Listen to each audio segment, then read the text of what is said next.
Halo Bas Lighter, bertemu dengan saya Bang Gorga. Kali ini saya mau sampaikan sesuatu mengenai makna Natal.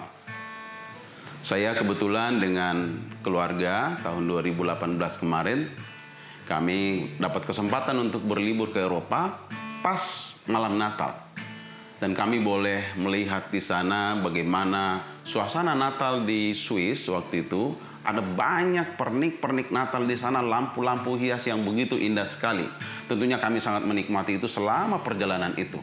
Di gereja-gereja kami melihat ada lonceng gereja yang berbunyi di sana, kemudian orang-orang di sana menikmatinya dan euforia Natal sangat kelihatan sekali. Begitu juga di negeri kita. Di negeri kita, di tempat kita, di mall, di mana-mana kita bisa melihat banyak pernik-pernik Natal. Tapi tahukah esensi Natal itu? Kenapa Yesus harus lahir?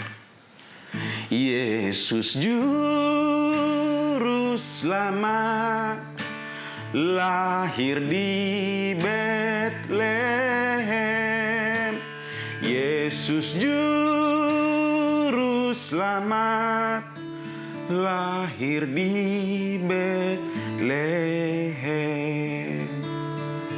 Setelah ini kita akan melihat detailnya apa sebetulnya makna Natal.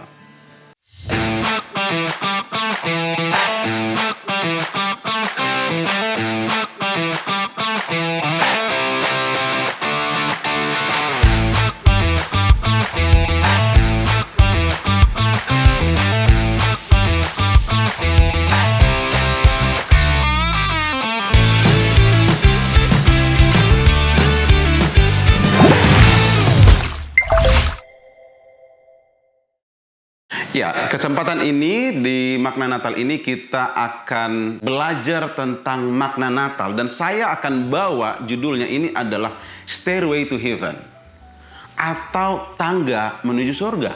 Mungkin saudara-saudara mungkin berkata, oh itu pasti ada langkah kematian, mungkin ada tangga kematian. Apakah itu benar? Mari kita cek.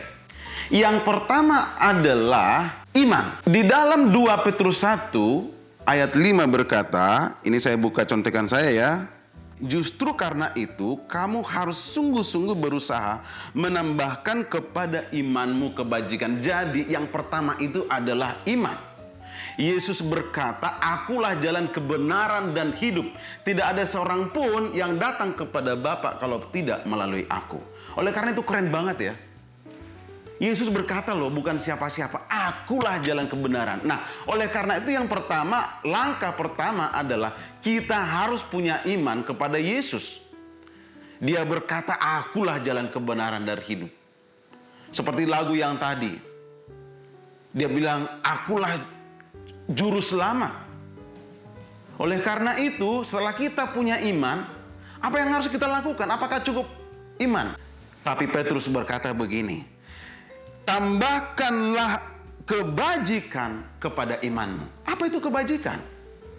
Di dalam iman kita harus menambahkan kebajikan. Kebajikan adalah suatu perbuatan-perbuatan yang baik. Suatu perbuatan-perbuatan yang bisa menyenangkan orang banyak. Suatu perbuatan yang menyenangkan Tuhan kita juga. Oleh karena itu, dia bilang tambahkanlah kebajikan. Kemudian tambahkanlah pengetahuan kepada kebajikan. Itu adalah tangga yang ketiga. Atau langkah yang ketiga. Kenapa perlu pengetahuan? Kita juga nggak baik juga ya dibilang orang, oh dia baik tapi nggak pintar. Apa paling nggak enaknya lagi, dia baik tapi tolol, kan nggak enak kan? Nah oleh karena itu anak-anak Tuhan, orang-orang yang sudah percaya kepada Kristus harus tetap belajar supaya punya pengetahuan. Belajar firman Tuhan, tidak hanya sekedar tahu saja. Ini firman Tuhan, kita perlu sungguh-sungguh memahami. Kita perlu sungguh-sungguh mengerti firman Tuhan. Bukan hanya itu, di dalam dunia sekuler kita, apakah kita seorang pelajar, apakah kita seorang mahasiswa, apakah kita hamba Tuhan, kita perlu belajar sungguh-sungguh. Baik kita dalam pekerjaan kita, mungkin kita sebagai pemain musik, mungkin kita sebagai multimedia, kita harus membuat pekerjaan kita dengan baik. Dengan apa? Dengan kita belajar sungguh-sungguh. Kemudian dikatakan di sini kepada pengetahuan penguasaan diri. Nah ini sangat penting, apalagi anak-anak muda. Kita harus perlu menguasai diri kita, emosi kita, bahwa kita tidak terlepas begitu aja, tidak lepas kontrol. Bagaimana kita menguasai diri? Ya, kita harus tetap berserah kepada Tuhan. Kemudian di sini dikatakan kepada penguasaan diri, ketekunan. Sekali lagi saya bilang ketekunan. Kenapa begitu penting ketekunan? Orang yang tidak tekun susah suksesnya. Kenapa orang mungkin hari ini dia sangat bersemangat sekali. Hari ini dia mungkin sangat luar biasa sekali kinerjanya. Atau dia belajar sungguh-sungguh hari ini. Tapi kalau dia nggak tekun dari sehari ke sehari, dia tidak akan dapat apa-apa. Karena dia sifatnya hanya emosional. Nah, kita perlu konsisten, tekun dari sehari ke sehari. Supaya kita bisa, pengetahuan kita, kerajinan kita, itu terus meningkat bahkan iman kita. Nah, terus di sini dikatakan juga, kepada ketekunan kesalehan. Apa sih saleh itu? Saleh itu adalah sesuatu perbuatan yang baik terlebih dalam hal agama kita. Bagaimana kita saleh, bagaimana kita hidup di dalam agama kita, di dalam hubungan kita dengan Tuhan. Mungkin dalam doa kita, dalam pelayanan kita. Kita harus tetap saleh.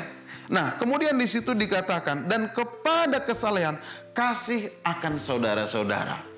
Saudara-saudara kita, mungkin ada orang tua kita, atau adik kita, atau teman segereja kita, teman sekerja kita. Kita harus punya kasih kepada mereka. Kita harus bisa memahami keperluan mereka, kita bisa memahami teman-teman kita. Nah, di atas itu lagi dikatakan kasih terhadap semua orang. Kasih terhadap semua orang. Itu makanya semuanya yang paling tinggi adalah kasih. Nah, dikatakan di sini, sebab apabila semuanya itu ada padamu dengan berlimpah-limpah, kamu akan dibuatnya menjadi giat dan berhasil dalam pengenalanmu akan Kristus Tuhan kita. Nah, di sini dikatakan, karena itu saudara-saudaraku berusahalah sungguh-sungguh supaya panggilan dan pilihanmu makin teguh, sebab jika kamu melakukannya, kamu tidak akan pernah tersandung. Nah, tadi dikatakan dari awal adalah stairway to heaven, atau tangga menuju surga. Setelah 8 tadi tangga itu, dikatakan yang ke-11 di sini, dikatakan di sini di ayat yang ke-11, dengan demikian kepadamu akan dikaruniakan hak penuh untuk memasuki kerajaan kekal, yaitu kerajaan Tuhan dan juru selamat kita Yesus Kristus. Nah, artinya di situ setelah kita melewati tadi ada iman, kemudian ada kebajikan, kemudian ada apa tadi? Kebajikan, ada pengetahuan, kepada pengetahuan itu ada penguasaan diri, ada ketekunan, ada kesalehan, ada kasih. Oleh karena itu, kita harus yang 8 tangga ini tidak hanya sekedar iman, tapi kita sungguh-sungguh hidup di dalam rencana Tuhan. Terima kasih, Tuhan Yesus memberkati.